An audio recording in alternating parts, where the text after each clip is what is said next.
Suasana malam ini begitu hening dan mencekam, di mana suasana pekat malam menggelayut di seluruh penjuru kota. Langit malam yang biasanya dipenuhi bintang, kini tertutup awan gelap yang nampaknya menutupi segala cahaya dari bulan. Hari ini adalah hari ke-8 kematian kakakku, dan kesedihan yang menyelimuti rumah kami seolah mengubah segala sesuatu menjadi lebih gelap dan menekan. Aku duduk sendirian di ruang tamu yang remang-remang, hanya diterangi oleh lampu yang bergetar di sudut ruangan. Selama 7 hari terakhir, rumah kami dipenuhi oleh tetangga dan sanak saudara yang datang memberikan ucapan bela sungkawa. Dan setiap malam diisi dengan bisik-bisik dan bisu yang seolah menjalar ke dalam dinding rumah. Aku sudah terbiasa dengan kehadiran mereka, tetapi malam ini terasa berbeda. Ada sesuatu yang aneh yang membuat tubuhku merinding dan hatiku berdebar lebih cepat dari biasanya. Aku memutuskan untuk mempercepat tidurku malam ini. Kegelapan malam yang mencekam membuat aku tidak nyaman. Dan sepertinya hanya dengan tidur aku bisa melupakan ketegangan ini. Namun saat aku melewati kamar kakakku, sebuah rasa panas tiba-tiba menyebar di seluruh tubuhku. Aku mencoba untuk tidak memperdulikannya, tetapi sensasi itu semakin meningkat, membuat aku semakin cepat menuju kamar tidurku. Setelah aku merebahkan diri di kasur, rasa kantuk mulai datang. Namun tiba-tiba handphoneku bergetar di sampingku. Aku mengangkat teleponku dan melihat layar. Ada sebuah pesan masuk tanpa nama pengirimnya. Rasa penasaran mengalahkan ketakutanku, dan aku memutuskan untuk membuka pesan tersebut.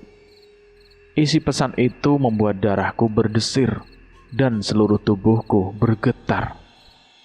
Dek, kakak minta tolong, lepaskan ikat kepala kakak. Terlupa waktu dimakamkan. Sekarang kakak ada di jendela kamar adik. Tolong ya, Dek. Aku tertegun membaca pesan itu.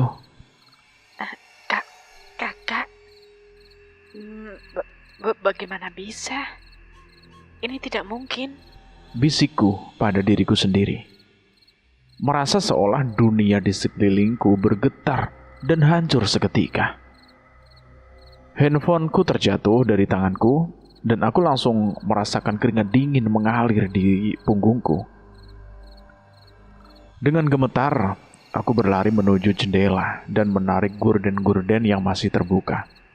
Aku menutup semua jendela dengan panik, berusaha melindungi diriku dari segala kemungkinan yang bisa terjadi. Setelah itu, aku berlari ke kasur dan membenamkan diriku di bawah selimut, berharap perlindungan ini akan menghalau semua kengerian malam ini. Namun, sesuatu yang tak terduga terjadi. Angin kencang tiba-tiba menghembus masuk ke dalam kamar tidurku, menerpa selimut yang menutupiku dengan kekuatan yang menakutkan. Angin itu seolah memiliki nyawa sendiri, berputar-putar di ruangan dan menyebabkan segala sesuatu yang ringan menjadi terbang. Brak! Suara keras pintu jendela yang terhempas membuat aku melompat ketakutan.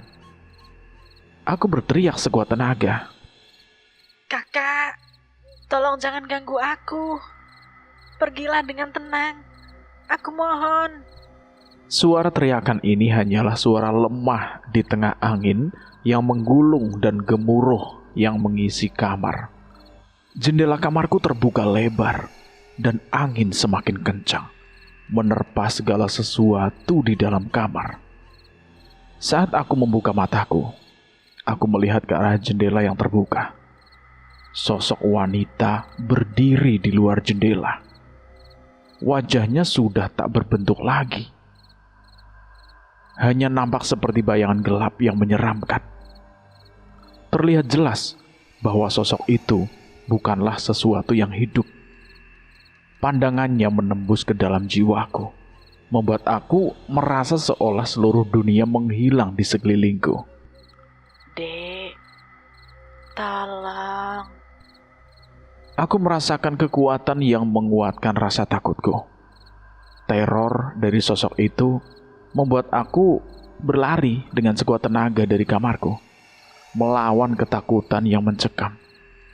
Aku berlari keluar dari kamar tidurku dan seolah tidak sadar, aku telah keluar dari rumah, berdiri di halaman depan rumah yang gelap. Di hadapanku, sosok wanita yang sama masih berdiri, menghadapku dengan tatapan kosong yang penuh penderitaan. Aku berteriak memanggil ibuku, tetapi suaraku tersendat dan tidak mampu keluar. Aku hanya bisa menggigil ketakutan, sementara sosok itu semakin mendekat. Setiap langkahnya menahan kegelapan malam dan menambah ketegangan yang ada di sekitar rumah kami. Kegelapan malam menyelimuti segala sesuatu di sekitar rumah. Dalam kegilaan, aku merasakan sesuatu yang aneh. Seolah sosok itu bukan hanya sekedar roh penasaran, tetapi sesuatu yang lebih jahat dan mengerikan. Setiap detik terasa seperti jam, dan aku berdiri di luar rumah tanpa perlindungan dari kehadiran yang menakutkan ini. Malam semakin larut, dan aku merasakan bahwa teror ini mungkin hanya bagian dari sesuatu yang lebih besar. Aku mencari jawaban, berusaha memahami apa yang sedang terjadi dan mengapa kakakku muncul dengan pesan yang menakutkan ini. Kegelapan malam seolah menyembunyikan segala sesuatu, dan hanya rasa takut yang membuat aku merasa kehilangan arah. Aku berdiri di halaman depan dengan gemetar. Mataku tetap terpaku pada sosok wanita yang masih berdiri di jendela. Setiap detik terasa menyesakkan, seolah ada sesuatu yang menekan jiwaku. Kegelapan malam semakin mendalam, dan angin yang masih kencang membisikkan suara-suara aneh yang sulit kuartikan. Aku menyadari bahwa aku tidak bisa tetap di luar dalam keadaan ini. Aku harus mencari cara untuk melawan ketakutan dan menyelamatkan diri. Aku memutuskan untuk kembali masuk ke dalam rumah dengan hati-hati. Aku membuka pintu depan dengan perlahan, mencoba untuk tidak membuat suara yang bisa menarik perhatian sosok itu.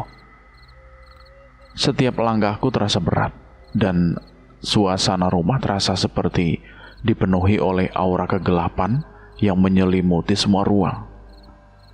Aku berusaha sekuat tenaga untuk tidak membuat suara, khawatir bahwa sosok itu mungkin mengikuti. Ketika aku memasuki rumah, aku merasakan aura yang semakin mencekam. Suasana di dalam rumah tidak jauh berbeda dengan di luar. Seolah-olah semua cahaya dan kehidupan telah ditelan oleh kegelapan. Aku berusaha menenangkan diriku dengan mengingat pesan yang diterima dan mencoba memahami apa yang harus dilakukan. Aku ingat bahwa kakakku meminta agar ikat kepala yang terlupa dilepaskan. Aku mencari di sekitar rumah, mencoba menemukan ikat kepala itu. Setiap sudut rumah seolah-olah menyembunyikan sesuatu yang menakutkan. Dan aku merasa seperti ada mata-mata yang mengawasi setiap gerakanku. Ketegangan ini semakin membuat aku merasa tertekan dan kelelahan. Setelah beberapa lama mencari, akhirnya aku menemukan sebuah kotak kecil di lemari pakaian kakakku. Kotak itu terlihat usang dan penuh debu, seolah sudah lama tak disentuh. Dengan tangan yang bergetar, aku membuka kotak tersebut dan menemukan beberapa barang pribadi kakakku, termasuk ikat kepala yang dimaksud dalam pesan. Aku mengambil ikat kepala itu dengan hati-hati. Ada sesuatu yang aneh tentangnya. Benda itu terasa dingin dan berat di tanganku. Ketika aku melihat lebih dekat, aku melihat bahwa ada noda darah di ikat kepala tersebut. Ini menambah rasa takutku, dan aku merasa bahwa mungkin ada sesuatu yang lebih besar yang sedang terjadi. Dengan ikat kepala di tanganku, aku kembali ke jendela kamar tidurku. Aku merasa seperti ada sesuatu yang harus dilakukan dengan benda ini. Tetapi, aku tidak tahu apa yang akan terjadi. Aku membuka jendela dengan hati-hati dan meletakkan ikat kepala di luar jendela, berusaha mengikuti petunjuk dari pesan. Namun saat aku melakukannya, sosok wanita itu masih berdiri di sana, seolah tidak peduli dengan tindakanku. Aku merasa terjebak dalam situasi yang tidak bisa aku pecahkan dan semakin panik. Dalam keputusasaanku, aku berteriak lagi, berharap sosok itu mungkin bisa mendengar dan pergi. Tiba-tiba, angin kencang berhenti sejenak, dan malam terjadi sangat hening. Aku merasa ada perubahan dalam suasana, dan sosok wanita itu mulai bergerak. Dia melayang mendekat dengan perlahan, seolah-olah ada sesuatu yang menuntunnya. Aku merasa ada sesuatu yang akan terjadi, dan jantungku berdegup kencang. Saya di sini. Aku berbisik dengan suara serak, berharap agar sosok itu bisa mendengarnya. Sosok itu berhenti tepat di depan jendela dan mulai berbicara dengan suara yang jauh dari manusia, penuh dengan getaran dan penderitaan. Kenapa kau tidak mengerti? Aku tidak bisa pergi. Aku terjebak di sini. Aku merasa terpecah antara ketakutan dan empati. Sosok itu seperti benar-benar terjebak, dan rasa sakit yang dialaminya mungkin lebih dalam dari yang aku bayangkan. Aku memutuskan untuk mencoba membantu dengan cara lain. Mungkin ada sesuatu yang harus aku lakukan untuk membantu kakakku menemukan kedamaian. Aku mulai mencari tahu lebih lanjut tentang ritual atau cara untuk mengusir roh yang terjebak. Aku menghubungi seorang dukun atau paranormal yang mungkin bisa membantuku memahami lebih dalam tentang apa yang harus dilakukan. Kegelapan malam semakin dalam, tetapi aku merasa ada sedikit harapan di tengah kegelapan. Dukun yang aku temui menyarankan agar aku melakukan ritual untuk membantu roh kakakku mendapatkan kedamaian. Ritual ini melibatkan beberapa langkah dan doa khusus. Aku merasa ada dorongan kuat untuk melakukan ini, meskipun aku masih merasakan ketegangan yang mencekam. Aku mempersiapkan semua perlengkapan yang diperlukan. Sebuah altar kecil dengan lilin, dupa, dan foto kakakku. Aku menyalakan lilin dan dupa, dan mulai membaca doa dengan suara rendah, mencoba meresapi setiap kata dan maknanya. Aku berharap ritual ini bisa membantu dan memberikan kedamaian bagi kakakku dan diriku sendiri. Ketika ritual berlangsung, aku merasakan suasana di sekitar rumah mulai berubah. Kegelapan malam nampaknya mulai memudar sedikit demi sedikit. Suara angin yang kencang mulai reda, dan rumah terasa lebih tenang. Sosok wanita itu masih ada di luar, tetapi ada sesuatu yang berbeda dalam cara dia bergerak. Aku terus membaca doa dan melakukan ritual dengan penuh konsentrasi. Aku merasakan kehadiran kakakku semakin dekat, dan aku berharap bahwa ini akan memberi penyelesaian bagi semua penderitaan yang terjadi. Ketika ritual hampir selesai, sosok wanita itu mulai bergerak perlahan, seolah-olah dia mendapatkan kedamaian yang dia cari. Dia menatapku dengan tatapan penuh harapan, dan akhirnya dia melayang menjauh dari jendela, menuju ke kegelapan malam yang lebih dalam. Aku merasa sebuah beban berat terangkat dari bahuku, dan rumah terasa lebih ringan dan tenang. Kegelapan malam mulai memudar, dan aku merasa bahwa mungkin akhirnya ada kedamaian bagi kakakku dan diriku. Setelah sosok wanita itu akhirnya pergi, aku merasa seolah ada beban berat yang terangkat dari bahuku. Namun ketakutan dan trauma dari pengalaman itu masih mengganggu pikiranku. Aku mencoba untuk beristirahat, tetapi setiap kali aku menutup mata, bayangan sosok itu muncul kembali dalam pikiranku. Malam yang panjang ini membuat aku merenung, mencari cara untuk mengatasi ketakutan yang menguasai diriku. Pagi hari tiba dengan cahaya yang lembut, dan aku merasa sedikit lebih baik setelah malam yang panjang.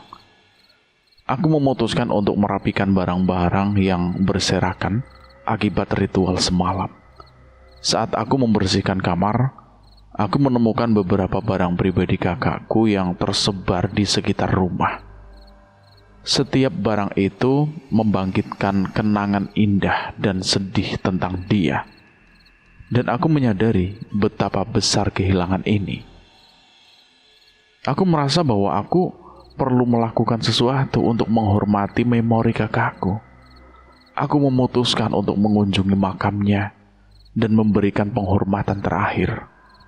Suasana di pemakaman sangat berbeda dari malam yang menakutkan itu. Tenang dan damai. Aku berdoa di makamnya dan meletakkan bunga segar sebagai tanda penghormatan. Selama kunjunganku ke makam, aku bertemu dengan beberapa orang yang mengenal kakakku. Mereka menceritakan tentang kehidupan kakakku dan bagaimana dia meninggalkan kesan yang mendalam pada banyak orang. Cerita-cerita ini memberi aku perspektif baru tentang kakakku dan membantu aku merasa lebih dekat dengannya meskipun dia sudah pergi. Aku mulai menghubungi teman-teman kakakku yang mungkin bisa memberikan informasi lebih lanjut atau cerita tentang dia. Beberapa teman kakakku berbagi kenangan-kenangan indah yang menghiburku dan memberikan aku perspektif baru tentang kepribadian dan kehidupan kakakku. Aku kembali memikirkan pesan misterius yang aku terima. Aku mencoba untuk menyelidiki lebih lanjut tentang bagaimana pesan itu bisa sampai kepadaku. Dan apakah ada kemungkinan bahwa itu bukan hanya hayalan semata. Aku mulai mencari tahu tentang teknologi dan metode yang mungkin digunakan untuk mengirim pesan tanpa nama. Aku memutuskan untuk berbicara dengan seorang paranormal yang mungkin bisa memberikan penjelasan tentang kejadian tersebut. Paranormal ini menjelaskan beberapa konsep tentang roh yang terjebak dan cara mereka berkomunikasi dengan dunia yang hidup. Penjelasan ini membantu aku memahami bahwa mungkin kakakku memang mencoba untuk berkomunikasi dengan cara yang dia bisa. Aku mulai meneliti mitologi dan cerita rakyat lokal yang mungkin bisa menjelaskan fenomena yang terjadi. Aku menemukan beberapa cerita yang mirip dengan pengalamanku, yang melibatkan roh-roh yang terjebak dan cara-cara untuk membebaskan mereka. Penelitian ini memberi aku wawasan baru tentang bagaimana menghadapi situasi serupa di masa depan. Aku merasa perlu untuk memahami lebih dalam tentang ketakutan yang aku alami. Aku mulai membaca buku dan artikel tentang psikologi ketakutan dan bagaimana cara mengatasi trauma. Pengetahuan ini membantu aku memahami bagaimana ketakutan bisa mempengaruhi pikiran dan perilaku seseorang. Aku menyadari bahwa aku perlu dukungan emosional untuk mengatasi trauma ini. Aku memutuskan untuk berbicara dengan seorang terapis atau konselor yang bisa membantuku mengatasi perasaan dan ketakutan yang masih ada. Sesi-sesi terapi ini membantu aku untuk mengungkapkan perasaan dan mendapatkan perspektif baru tentang pengalaman tersebut. Meski aku merasa sedikit lebih baik, aku mulai mengalami mimpi buruk tentang kejadian malam itu. Mimpi-mimpiku penuh dengan bayangan dan suara-suara yang menakutkan. Aku mencoba untuk menghadapi mimpi-mimpi ini dengan cara yang sehat, termasuk teknik relaksasi dan latihan pernapasan. Aku memutuskan untuk menulis buku harian sebagai cara untuk mengungkapkan perasaanku dan merenungkan pengalaman yang telah aku lalui. Menulis membantu aku untuk memproses perasaan dan memberikan aku kesempatan untuk melihat kembali peristiwa dari sudut pandang yang lebih objektif. Setelah beberapa waktu, aku merasa perlu untuk kembali ke rutinitas sehari-hari untuk mengembalikan keseimbangan hidupku. Aku mulai kembali bekerja dan berinteraksi dengan teman-teman dan keluarga, meskipun ada rasa sakit yang tersisa. Aku mencoba untuk fokus pada hal-hal positif dalam hidupku. Saat itu, aku mulai kembali ke rutinitas. Aku menemukan beberapa barang atau dokumen lama yang memberikan petunjuk baru tentang kakakku.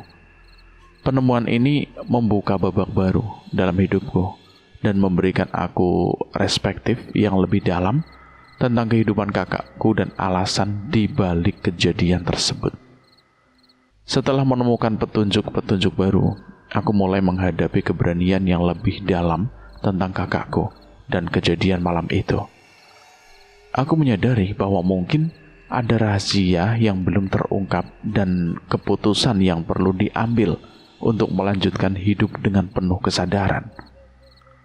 Aku mulai menyusun kembali hidupku dengan cara yang lebih berarti. Aku memutuskan untuk membuat perubahan positif dalam hidupku, termasuk mengambil langkah-langkah untuk meningkatkan kesejahteraan dan kebahagiaan pribadi. Aku berharap bahwa dengan membuat perubahan ini, aku bisa menemukan kedamaian dan kesenangan baru dalam hidup.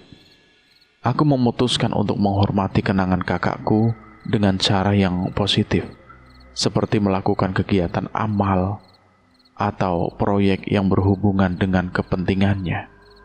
Ini membantu untuk merasakan hubungan yang lebih kuat dengan kakakku dan memberikan makna baru pada hidupku. Aku mulai menerima perubahan yang terjadi dalam hidupku dan memahami bahwa semuanya adalah bagian dari perjalanan. Aku belajar untuk menerima perasaan dan ketakutan, serta mengatasi tantangan dengan cara yang lebih bijaksana. Aku mulai mengatasi rasa bersalah yang muncul setelah kejadian tersebut. Aku belajar untuk memaafkan diri sendiri dan mengatasi perasaan bersalah yang mungkin mengganggu proses penyembuhan. Aku memahami bahwa semua orang membuat kesalahan dan penting untuk belajar dari pengalaman tersebut. Aku mulai melihat ke depan dengan harapan baru dan tekad untuk menjalani hidup dengan penuh makna. Aku menetapkan tujuan dan rencana untuk masa depan, berfokus pada hal-hal yang positif dan memberikan dampak baik pada diriku sendiri dan orang lain. Aku terus berusaha mengatasi kenangan buruk dari malam itu dengan cara yang sehat. Aku menghindari hal-hal yang bisa memicu kembali ketakutan dan berfokus pada aktivitas yang membawa kebahagiaan dan ketenangan. Aku mulai menjalin hubungan yang lebih dalam dengan keluarga dan teman-teman, berusaha untuk membangun dukungan sosial yang kuat. Interaksi ini memberikan aku rasa aman dan dukungan emosional yang penting untuk proses penyembuhan. Aku memutuskan untuk berbagi pengalamanku dengan orang lain yang mungkin menghadapi situasi serupa. Aku menulis artikel atau memberikan ceramah tentang pengalaman dan proses penyembuhan, berharap bahwa cerita ini bisa membantu orang lain untuk menghadapi tantangan yang sama. Aku mencapai titik di mana aku bisa menerima apa yang telah terjadi dan menemukan keseimbangan dalam hidupku. Aku merasa lebih damai dan siap untuk menghadapi masa depan dengan sikap yang lebih positif. Aku terus bekerja pada penyembuhan luka emosional dan mental yang mungkin tersisa. Aku melakukan praktik perawatan diri dan teknik relaksasi untuk memastikan bahwa aku menjaga kesejahteraan secara menyeluruh. Aku menemukan tujuan baru dalam hidupku yang memberi aku rasa makna dan arah. Aku mengejar minat dan hasrat yang sebelumnya mungkin terabaikan, dan ini memberikan aku kepuasan dan kebahagiaan baru. Aku belajar untuk menghadapi ketidakpastian dengan cara yang lebih konstruksif.